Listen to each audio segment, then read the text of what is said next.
Hear us, O Lord, have mercy upon us.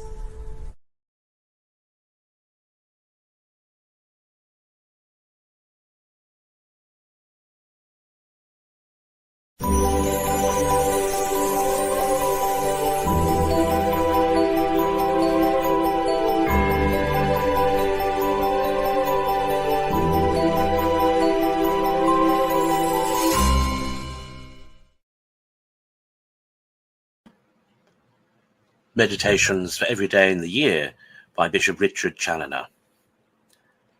February 13th. On the folly of deferring our conversion to God. Consider first how foolish it is for the sinner, when called, when invited, and pressed by the best of fathers to return to him, to choose rather to continue a slave to Satan, to feed his swine, and to prefer the husks of swine which can never satisfy him before his Father's table, and the happy liberty of the children of God. Ah, poor wretch, open thy eyes and see how strangely thou art deluded. Thy God proffers thee this mercy, this grace, his favour, the honour of being his child, his spouse, his temple, a share in his heavenly treasures, his peace, his comforts, his table, his kingdom, his Holy Spirit, in a word, himself and all that is good. And thou art so blind and so mad as to desire him to keep all his favours for another time, and to make a choice for thyself at present of the extremity of all misery, by choosing to go on yet a while under the dreadful guilt of mortal sin, a wretched slave to Satan, sin, and hell. Can any madness be compared to this? Consider, secondly, how vain and foolish are those pretexts by which sinners suffer themselves to be imposed upon when they defer their conversion to God, especially with regard to pretended difficulties in the undertaking, which would all presently be put to flight and vanish away if they would but once heartily set their hand to the work. But the common delusion is that they vainly imagine they will do it more easily another time. A dreadful illusion indeed, since both reason and daily experience must make it evident that the longer this work is deferred, the harder it is to bring about.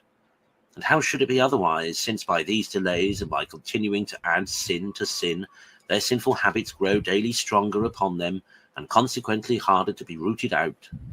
The devil's power over them daily increases, and the Almighty, provoked by their repeated abuses of his graces and their obstinate impenitence, withdraws himself further and further from them, and suffers them by degrees to fall into that blindness and hardness of heart, which of all evils is the most difficult to be cured. Consider thirdly the folly of all such as put off their conversion to God through the apprehension of the confession of their sins, and choose to suffer for a long time the gnawing worm of a guilty conscience, with all the other evils that always attend on mortal sin, and to be continually exposed to the danger of death and hell, and to all the judgments of an offended God, rather than undergo a small confession that would last but one moment, and would immediately be followed with unspeakable comfort, and with a speedy pardon, reconciliation, peace, and grace. Would not all the world condemn that person of the greatest folly and madness who, labouring under a most painful and mortal distemper, should refuse an easy, safe, and sovereign remedy, only because it was disagreeable to the palate just for the moment of the taking of it?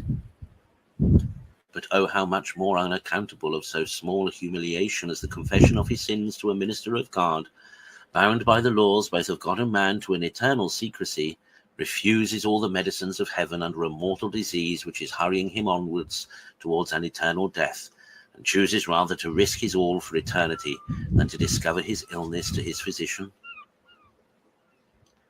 Conclude. Not to suffer the enemy to impose upon thee by any of his deceitful wiles, so as to induce thee to continue playing upon the brink of a precipice with the sword of God hanging over his head. No prudent person would refuse to be immediately reconciled to a man whom he had offended, who had the power and authority to condemn him to a cruel death for his offence.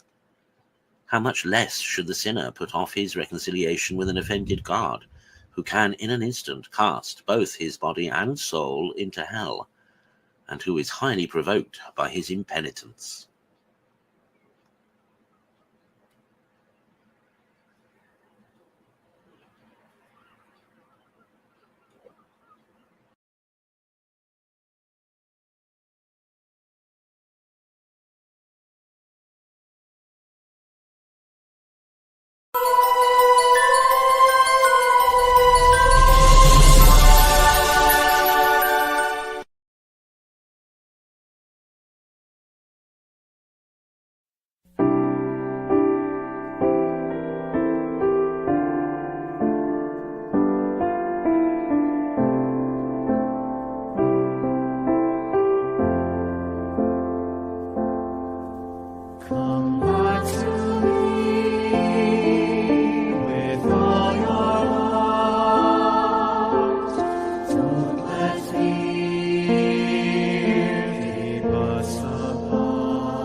streets, Mother's love. Long have I waited for your coming, home to me and living deeply your new love.